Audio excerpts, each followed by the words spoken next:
亲爱的朋友，大家好，我是文曼，欢迎您的收听。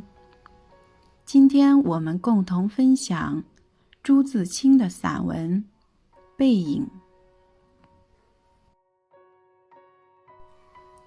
我与父亲不相见已2年余了，我最不能忘记的是他的背影。那年冬天，祖母死了，父亲的差使也交卸了，正是祸不单行的日子。我从北京到徐州，打算跟着父亲奔丧回家。到徐州见着父亲，看见满院狼藉的东西，又想起祖母，不禁絮絮地流下眼泪。父亲说，事已如此，不必难过，好在天无绝人之路。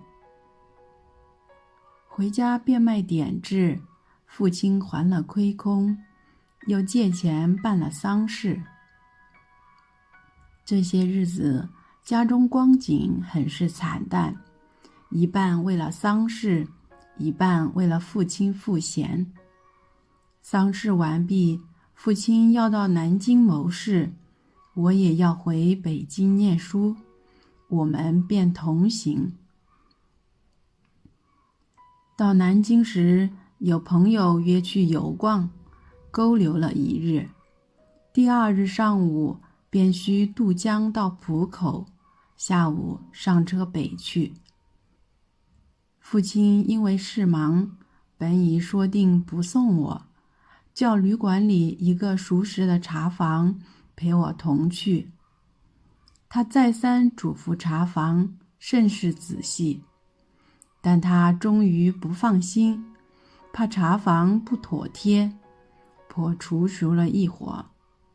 其实我那年已20岁，北京已来往过2、3次，是没有什么要紧的了。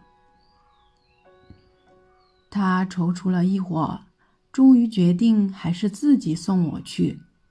我2、3回劝他不必去，他只说不要紧，他们去不好。我们过了江，进了车站，我买票，他忙着照看行李。行李太多了，得向脚夫行些小费才可过去。他便又忙着和他们讲价钱。我那时真是聪明过分，总觉他说话不大漂亮，非自己插嘴不可。但他终于讲定了价钱，就送我上车。他给我撵定了靠车门的一张椅子，我将他给我做的紫毛大衣铺好座位。他嘱我路上小心，夜里要警醒些，不要受凉，又嘱托茶房好好照应我。我心里暗笑他的愚，他们只认得钱，托他们只是白托。而且我这样大年纪的人，难道还不能料理自己么？哎，我现在想想，那时真是太聪明了。我说道，爸爸，你走吧。他往车外看了看，说，我买几个橘子去，你就在此地，不要走动。我看那边月台的栅栏外有几个卖东西的等着顾客，走到那边月台，需穿过铁道，需跳下去又爬上去。父亲是一个胖子，走过去自然要费事些。我本来要去的，他不肯，只好让他去。我看见他戴着黑布小帽，穿着黑布大马褂，身青布棉袄，蹒跚地走到铁道边，慢慢探身下去，尚不大难。可是他穿过铁道，要爬上那边月台，就不容易了。他用2手攀着上面，2脚再向上缩，他肥胖的身子向左微倾，显出努力的样子。这时我看见他的背影，我的泪很快地流下来了。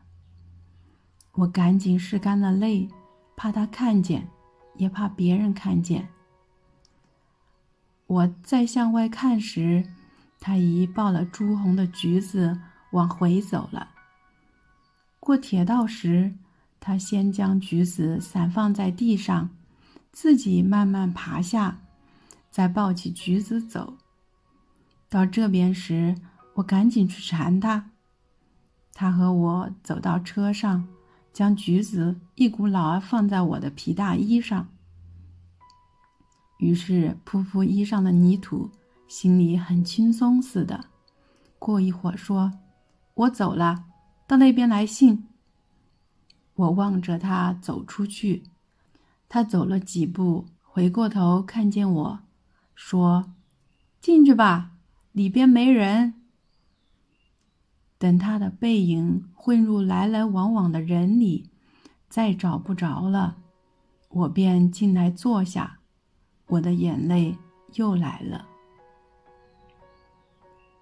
近几年来，父亲和我都是东奔西走，家中光景是一日不如一日。他少年出外谋生，独立知识，做了许多大事，哪知老境却如此颓唐。他触目伤怀，自然情不能自己，情郁于中，自然要发之于外。家庭琐屑便往往触他之怒。他待我渐渐不同往日，但最近2年的不见，他终于忘却我的不好，只是惦记着我，惦记着我的儿子。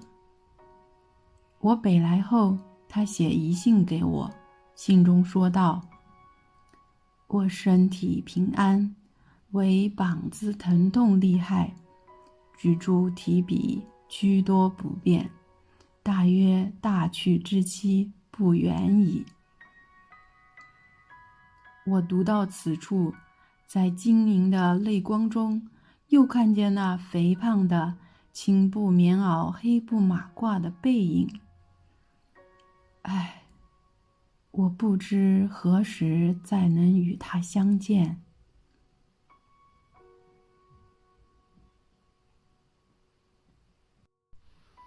亲爱的朋友，今天的文章就为您分享到这里，欢迎您搜索文漫伴读，订阅我。我们下次再见。